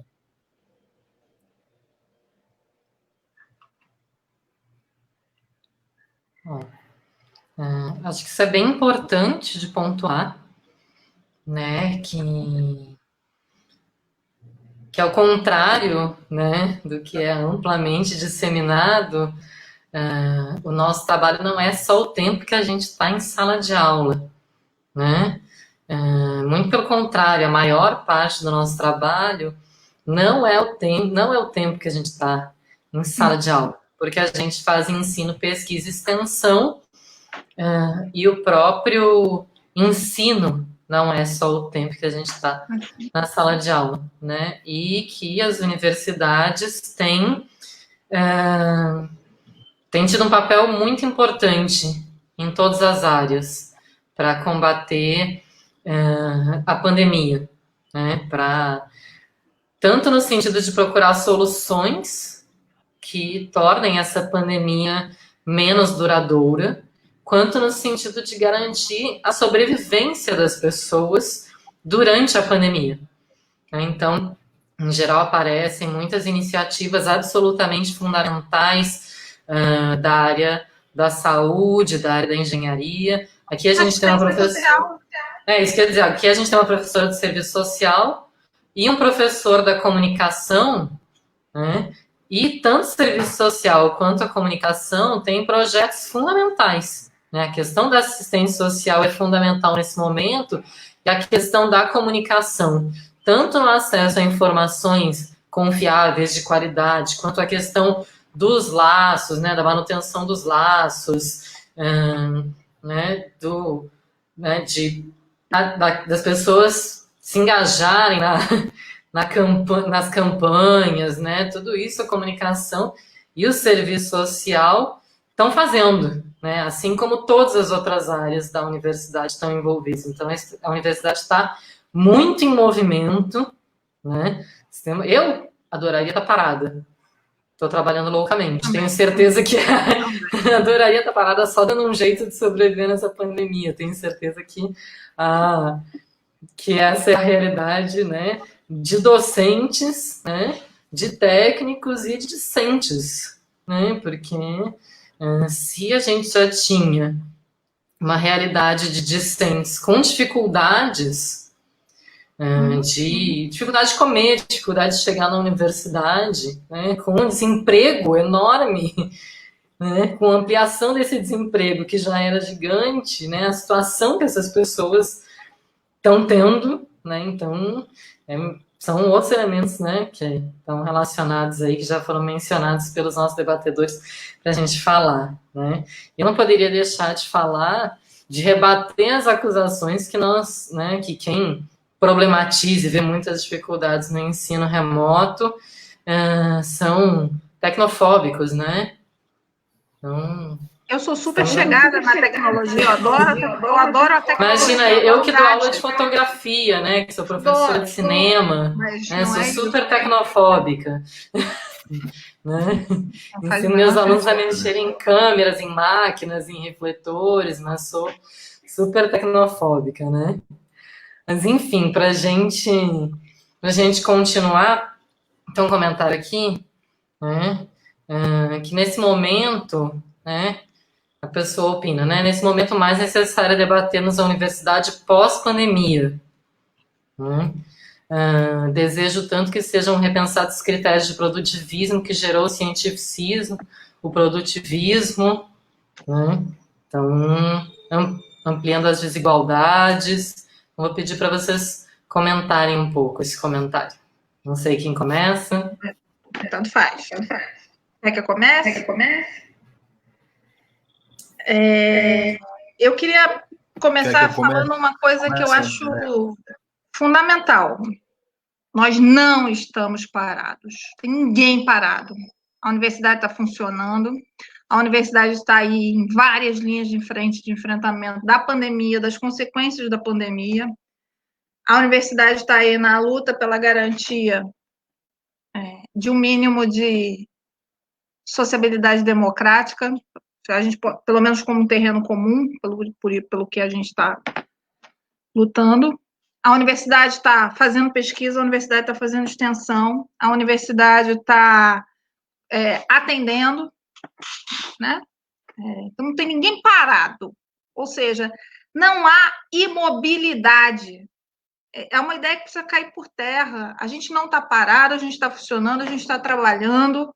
Estamos trabalhando muito, sobrecarregados também com a rotina da pandemia, dos cuidados, né? Com família, com criança, enfim, com a casa, com o que quer que seja. Né? Tá todo mundo, próprio contexto da pandemia, não é dificílimo enfrentar isso. Eu moro sozinha, eu estou há 60 e poucos dias sem ver um rosto conhecido, difícil, a beça, que não tem a sobrecarga de uma família, né, de criança em casa, por exemplo, mas estou sozinha esse tempo todo, não vi uma cara conhecida, a não ser online. Então, já está chegando no meu limite também, mas é fundamental. Mas estou trabalhando, fazendo pesquisa, fazendo extensão, conversando, debatendo, enfim, fazendo aquilo que é possível fazer nesse contexto. O mais fundamental agora é que a gente cuide disso, cuide da saúde mental, que a gente não pode criar uma lógica que vai fazer um tempo de o ensino funcionar numa suposta normalidade e que não vai formar ninguém. formar no sentido de oferecer a formação. Se a gente está discutindo como fazer isso com qualidade, o remoto só pode ser um momento do presencial. Não tem outra via. A gente vai ter que encarar quando isso for possível. Até lá, ficar vivo, cuidar dos seus, cuidar de si, cuidar da própria saúde física e mental, é que é o essencial. O que eu não quero é ter estudante, mãe, que não consegue estudar porque está sobrecarregada com as crianças em casa. Ontem mesmo, eu estava numa reunião dessa, bem tarde à noite, foi aniversário de uma amiga minha que está morando em Portugal, né? E aí a gente fez uma reunião virtual com ela, de surpresa, e uma das nossas amigas está fazendo, foi nossa colega de graduação, mas hoje está fazendo outro curso numa privada, estava tendo aula online com a filha pendurada nela. E ela entrou para dar um oi e falou, gente, eu não posso ficar, que eu tenho que assistir a aula. E a filha pendurada nela. Como é que alguém assiste a aula com a criança pendurada no pescoço? E muita mãe faz isso e é prejudicada nesse processo. Da mesma maneira que a Parent Insights já mostrou que só 10% das mulheres mães estão conseguindo trabalhar na pandemia, na graduação estão trabalhando na pandemia. Porque as crianças estão em casa, gente. A realidade é outra. Então, não adianta a gente criar uma solução que vai criar novas desigualdades, novos problemas, ressaltar aquilo que já é profundamente desigual. Não é solução, então. A nossa solução tem que passar por aquilo que é a análise concreta da situação concreta. Manter contato com os alunos, criar formas ou canais pelos quais a gente mantém o contato com eles, a gente conversa, isso a gente já faz e tem que continuar fazendo. Se for live, é reunião, Agora, outra coisa é falar de processo de formação. Isso que a gente está fazendo agora é importante para a formação dos alunos ou não? Fazer pesquisa nesse contexto e sobre esse contexto, isso é fundamental. Essa ideia de que a gente não pode parar. O programa da USP, a USP não pode parar. Não podemos parar? Quem diz isso para a gente? Quem é que diz que a gente não pode parar? É o capital e o Estado. Não é uma ideia de formação de qualidade. Então, eu acho que essa é uma primeira questão. A outra questão, e que se articula plenamente com ela, é como é que a gente vai descolar a universidade desses critérios produtivistas, que tornam... Veja, o produtivismo está como uma espécie de obstáculo à universidade socialmente relevante. Ser bom dentro do critério produtivista não quer dizer ser socialmente relevante. A gente precisa trabalhar com essa noção. O projeto de universidade que a gente disputa é a universidade socialmente relevante. O produtivismo pode estar... O produtivismo, veja, não é a produtividade da universidade, é o produtivismo. A análise da quantidade pela quantidade está na contramão dessa relevância social. A gente precisa criar outros caminhos. Isso a gente vai precisar. Isso eu acho que é o essencial do debate. Qual é o caminho que a universidade segue daqui em diante? Né? Aquilo que a gente vinha sendo servia, o normal anterior estava bom também? Eu acho que é uma discussão para a gente fazer, né? Fundamental. Agora, veja, a universidade não pode parar, segue perfeitamente esses desígnios de uma universidade produtivista. Primeiro, e aí de novo, a universidade não está parada. E quem é que diz que nós não podemos parar? A gente não está resolvendo um problema que a gente está criando. A pandemia é um problema que independe da nossa vontade de controle. Aliás, a gente vai aprender alguma coisa com isso. Né? Porque isso não vai... veja bem, gente, não é jogar uruca, não é dizer... Não é isso. Mas pandemias são uma realidade bastante potencial, é uma realidade virtual que pode vir a ser numa sociedade globalizada com a lógica capitalista na qual a gente está inserido. pandemias serão essa possibilidade está dada, serão cada vez mais frequentes. Tem um documentário num desses serviços on demand, que eu não sei se a gente fala aqui, enfim, mas chamado Pandemia, que saiu, foi para o ar uns 6 meses atrás, 7, talvez um pouco mais. Eu assisti na época. E a fala inicial do documentário não é uma questão de ser, é uma questão de quando. E é isso. A gente está diante de uma situação que é absolutamente aterradora. E o que é isso que não pode parar? É isso que eu me pergunto. É a certificação que não pode parar? Ou é a formação? A formação ela continua em movimento. Não está em movimento o pé do ensino, mas está em movimento pesquisa, extensão. Isso faz parte da formação. Eu fico sempre muito ressabiada com falas desse tipo. Não pode parar.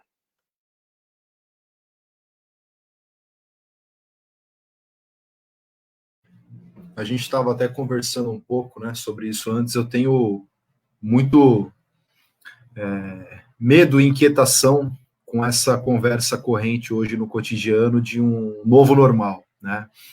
E que isso envolve, essa ideia, né, de um novo normal, né? Se é a exacerbação de um processo, né, de vigilância e controle que já existe, né? Se é um ambiente público e político ainda mais autoritário e, ao mesmo tempo, contraponto com relação a isso, né? Pensando sempre aí dialeticamente a contradição das forças em jogo, o que também esse momento de crise nos coloca como aprendizado e pode colocar a nosso favor.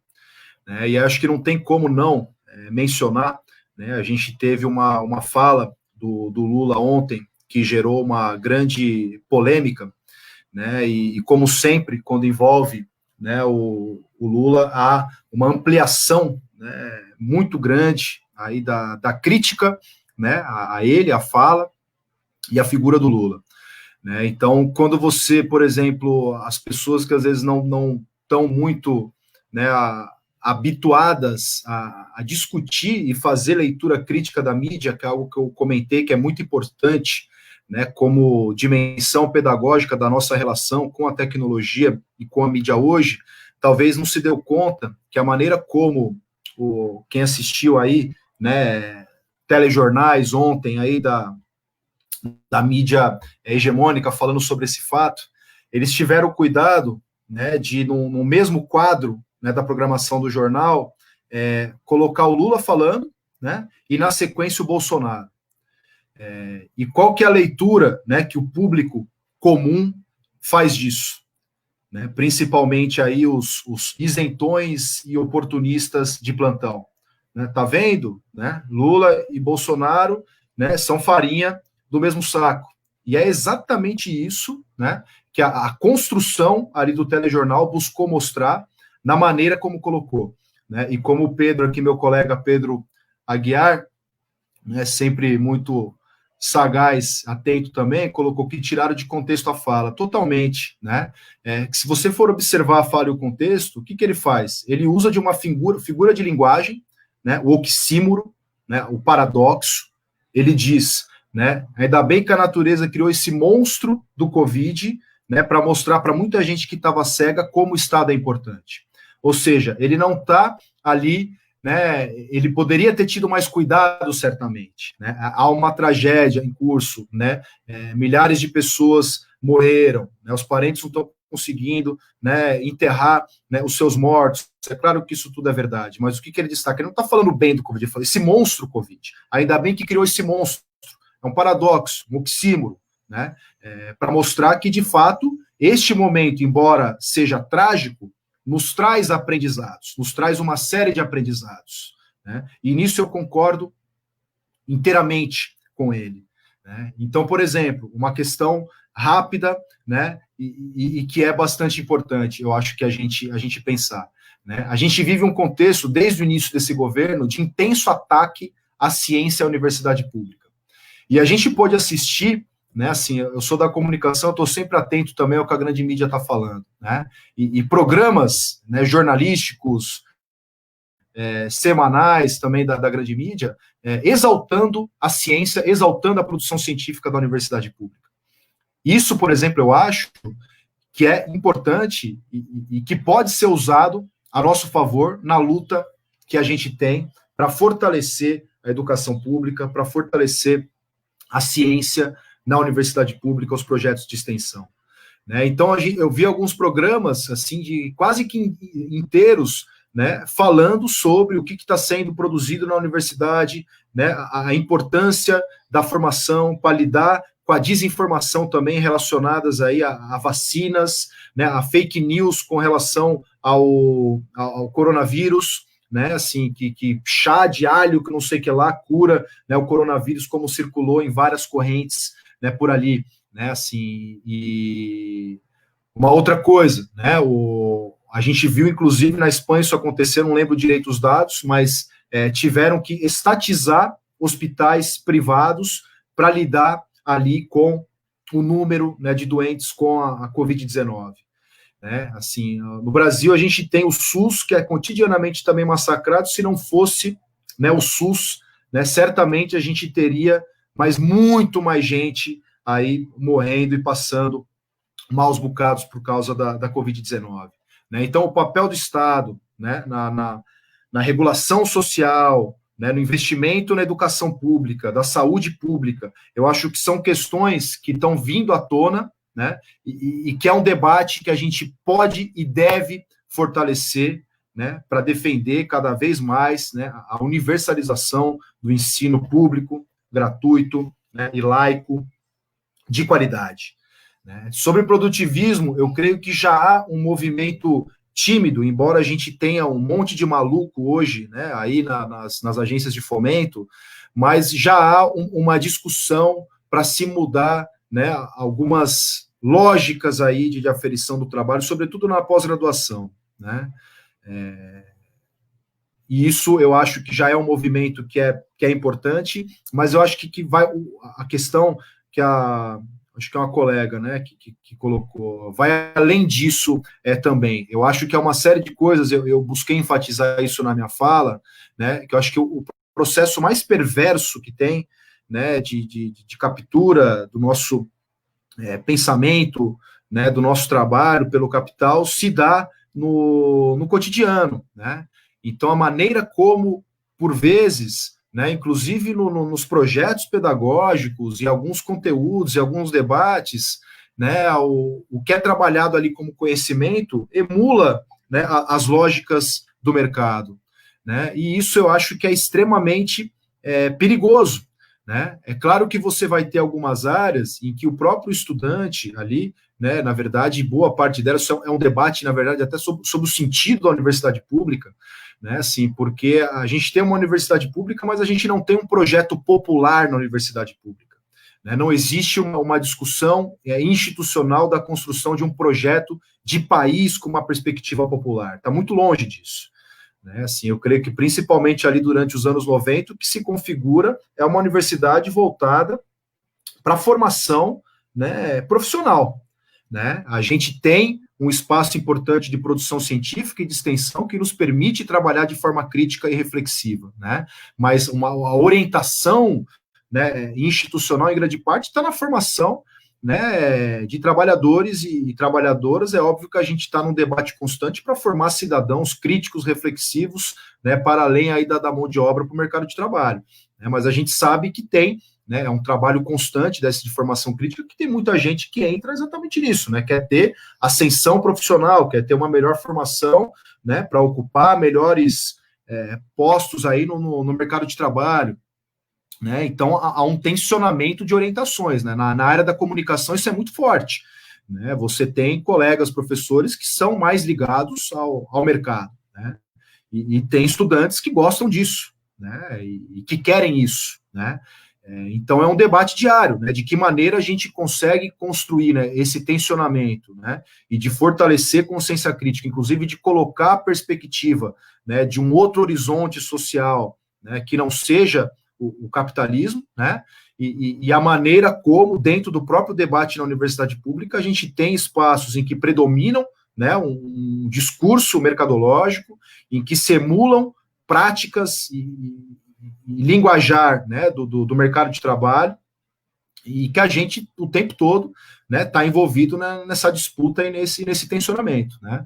A minha posição, ela é exatamente, que o colega falou, empreender, né, o artigo, não sei se a pessoa aqui, né, o Cláudio Fernandes, estava quando eu mencionei, né, mas eu escrevi um artigo recentemente que eu publiquei sobre o termo engajamento, né, como que isso acontece, com relação, e aí é curioso, né, durante todos os anos 90, né, você tem ali, né, alguns autores que vão falar bem sobre isso, né, Dardot, né, e Laval, né, Chiapello e Bodansky, né, sobre a nova razão neoliberal, sobre o novo espírito do capitalismo, e que está na maneira como se constrói, né, um linguajar para conseguir, né, e aí, de fato, engajar esse trabalhador, né, com a ideologia capitalista e torná-lo, né, ali mais produtivo, né, para a reprodução ampliada do capital. Então, assim, uma das coisas que mais me causam, por exemplo, angústia, eu fico puto da vida, por exemplo, essa conversa de chamar trabalhador de colaborador, né?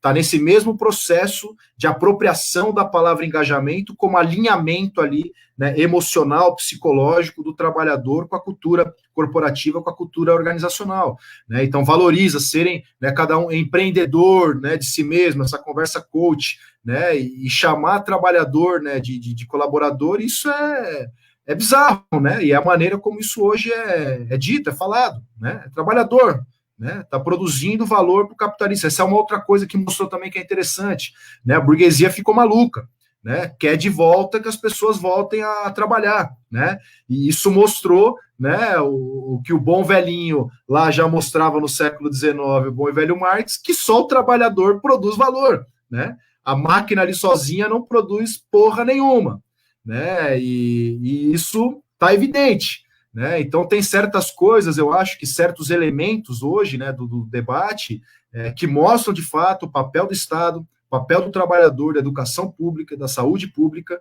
Agora, como a gente vai fazer isso, né, para fortalecer o nosso espaço crítico, né, popular, né, nessa disputa, né, política, aí vamos ver como é que a gente estrategicamente vai conseguir usar isso, né, a nosso favor aqui durante, né, e depois dessa crise.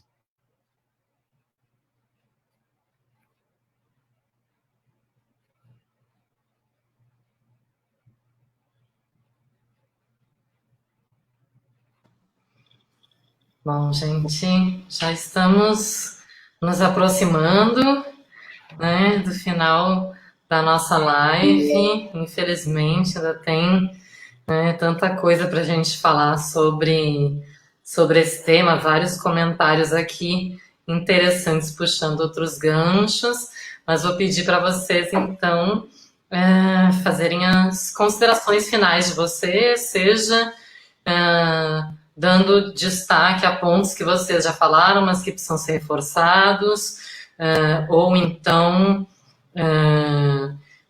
trazendo, né, para o debate elementos que não deu tempo da gente tocar, então vou passar para as considerações finais de vocês. Quer que eu fale primeiro, você? Pode ser Pablo, que já está com o microfone ligado. Bom, eu finalizo aqui saudando a democracia corintiana, firme e forte. Ali a gente teve, durante as eleições, aí um momento importante, né? Os Gaviões da Fiel, a maior torcida organizada do Brasil, mais de 120 mil sócios, né, se posicionaram dizendo que não tem, né, fascista, não tem bolsonarista gavião, né? Foi muito interessante, gerou um baita debate, são mais de 120 mil sócios, então imagina a confusão que isso deu, com certeza tem bolsonarista ali no meio, e mais recentemente aí o coletivo Democracia Corintiana aí, que acabou, né, com uma tentativa de manifestação, né, golpista e fascista na Paulista. Então fico muito feliz com isso, homenageei aqui a Democracia Corintiana com a camiseta aqui do grande doutor Sócrates, cujo filho, um deles chama Fidel, né, em homenagem ao grande Papa Castro. E eu acho que esse debate hoje aqui teve uma série de contribuições importantes, né? Busquei contribuir um pouco aí com a minha perspectiva, com coisas que eu venho debatendo aí junto com os colegas do Departamento de Comunicação, né, e que eu venho pesquisando também, né, de maneira crítica. Muito preocupante o que está acontecendo, né, assim, ontem, novamente, né, no CPEX não entrou em pauta, né, a questão aí da famigerada Instrução de Serviço 008, fundamental a gente se fortalecer, né, para não aceitar, né, diferentemente do que o reitor, né, colocou, né, ali, né, de que é uma coisa inevitável, né, que ele é um trabalhador aqui como nós, que com um servidor público que tem que acatar, né, as decisões. A gente tem um parâmetro muito próximo aqui da UFRJ, em que o reitor não adotou ali, a partir da portaria que foi colocada pelo governo federal, né, não adotou nenhuma medida aí para ter plano, né, de metas. Então, acho que a gente tem um parâmetro bem próximo aí para discutir, de que a alternativa, que não precisa, né, ser acatado dessa maneira, né, como eu disse no início também, com a fala do meu colega Márcio Castilho, a própria utilização da palavra meta, né, mostra essa razão neoliberal, né, esse uso de palavras do mundo corporativo se imiscuindo aí no nosso cotidiano, no nosso pensamento na universidade pública. Então, assim, feliz de participar, né, estou à disposição, né, do nosso sindicato, né, para participar, né, de outros momentos, né, de outros debates, no que eu puder, né, contribuir, né, feliz aqui de participar com a Andréia, com a Nina, grandes companheiras, né, de universidade, de luta política, e estamos junto, companheirada, camaradas, vamos nos fortalecer, não precisamos acatar o que é imposto. Então é isso, vamos que vamos, disposto aí para próximas conversas. Beijos e abraços para todas e todos aí que acompanharam, né, até esse momento aí a nossa conversa.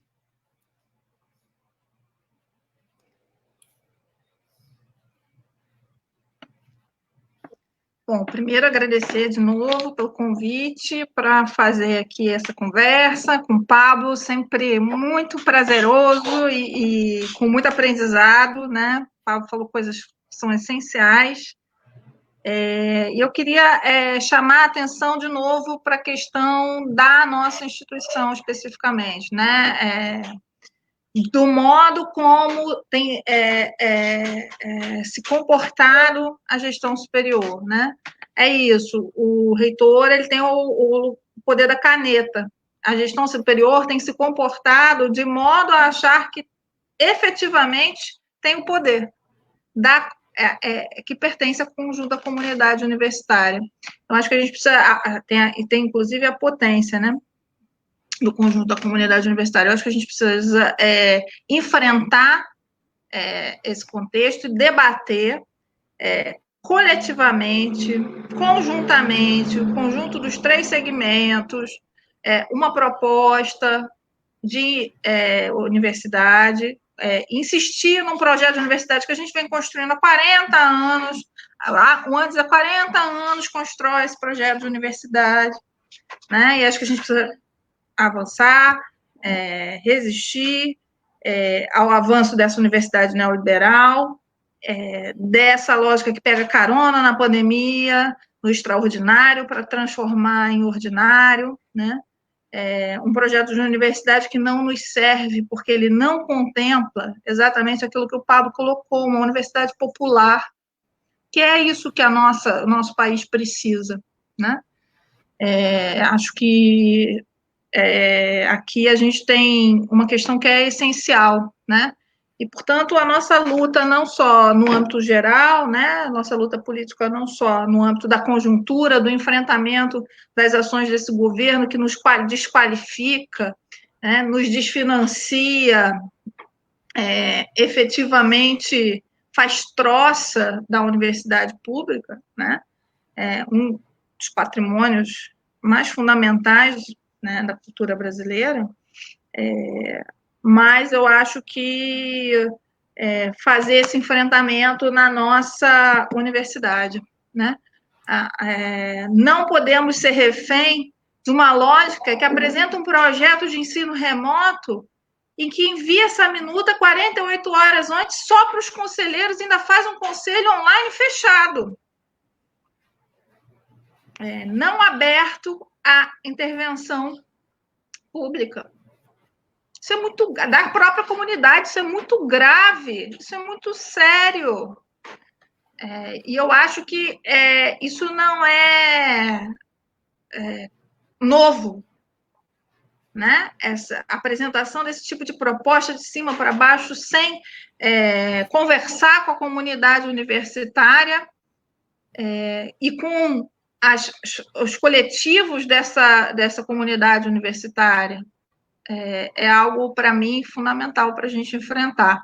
Acho que a gente precisa fazer esses enfrentamentos, né? Fazer um enfrentamento político mais amplo, fazer o enfrentamento por um modelo de sociedade, no limite é isso que a gente está disputando, o que nós queremos ser como sociedade, diante de um projeto que quer apresentar a barbárie como padrão, e o que a gente quer diante disso. Na concretude das relações sociais capitalistas, a implementação de uma lógica remota, baseada na precariedade das condições. Eu fico pensando, a gente fala muito da precariedade das condições, por exemplo, de acesso dos alunos, mas os sistemas da UF aguentam? Né?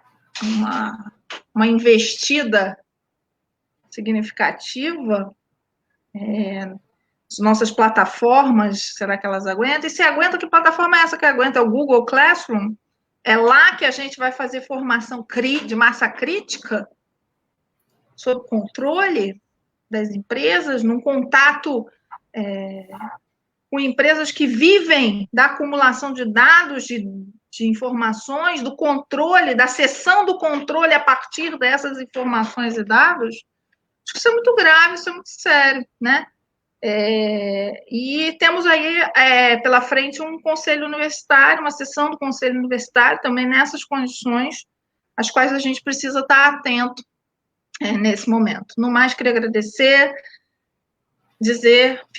desejar que fiquem bem, fiquem vivos, porque a luta é longa, companheiros, mas seguimos nela.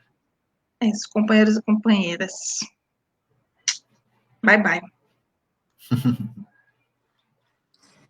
Bom, a gente da DUF também agradece a todo mundo que nos assistiu, agradece André e Pablo. Essa é a nossa segunda live que ajuda a pensar mais diretamente esses elementos, e com certeza ainda temos muito que discutir, porque o modelo do ensino remoto em substituição ao presencial não é a universidade que a gente historicamente defende, não é a universidade que a gente acredita, né? Por todos os elementos que foram colocados por Andréia e Pablo e também por outros que já tinham sido trazidos para o debate na primeira live, né? Porque não é possível esgotar todo esse amplo debate, né? Em algumas poucas horas. Vivemos um momento excepcional, um momento em que a gente tem que construir juntos soluções, mas isso passa pelo debate de que sociedade queremos, que universidade queremos, que formação é essa que queremos, e isso só pode ser feito com tempo, né, debatendo de forma ampla e com transparência e circulação de informações para toda a comunidade acadêmica. Né? A DUF entende que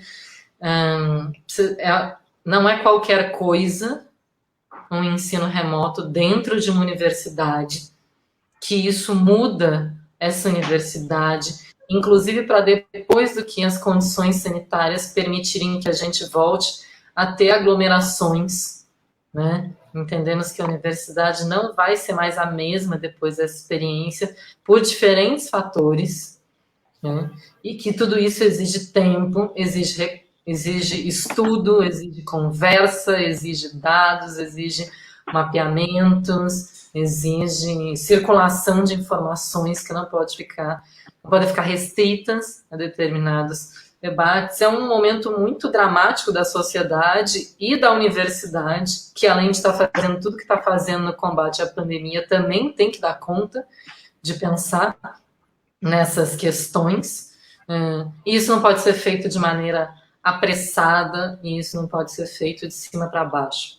Então, essa é a posição que a gente defende, e vamos continuar aí trazendo elementos para o debate, para a gente construir, né, propostas que sejam coerentes com o projeto de universidade que a gente defende, e nesse sentido, André e Pablo, com certeza, contribuíram para a gente avançar. Então, agradecemos muito, André e ao Pablo, agradecemos muito as pessoas que nos assistiram. Teve um momento em que a gente, Pablo, que queria saber os números, né? Teve um momento que a gente teve quase 100 pessoas nos assistindo, que mostra que, né, o assunto está despertando. Falta pouco para Marília Mendonça. As pessoas estão querendo debater, estão querendo informação, e a gente espera que dentro da universidade seja isso que ocorra, né? Então, gente, seguimos. Vou aproveitar para fazer a propaganda do Cineclube, né? A gente também faz os nossos debates e discute a sociedade sobrevive à pandemia através da cultura e da arte. Então, por conta disso, todo domingo, de tarde, a gente tem o nosso Cineclube online.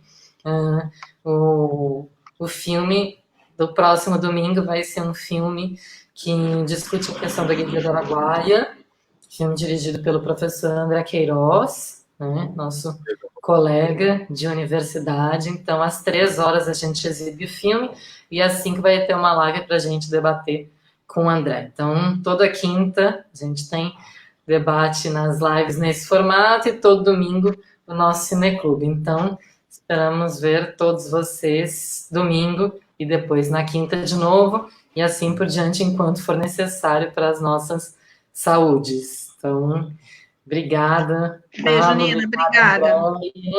E obrigada a todo mundo que nos assistiu. Beijo, Valeu, Pablo. Muito legal. Beijo na Flávia. Valeu pra caramba. Valeu.